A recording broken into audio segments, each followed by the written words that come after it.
How to make a Career Center appointment. First, go to the CSUF Career Center website.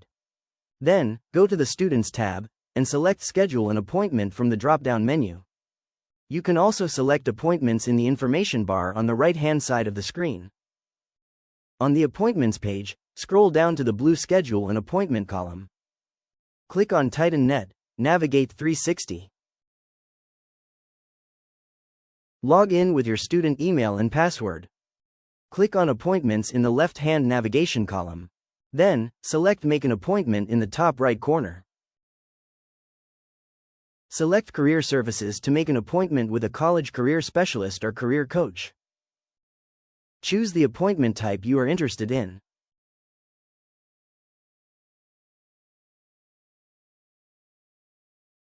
Select a date.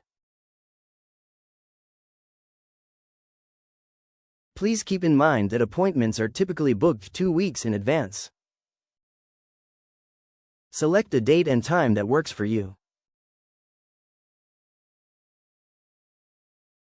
Select to meet either in person or virtually. Then, add any comments that might be relevant to your appointment. You can also opt in for email and text message reminders.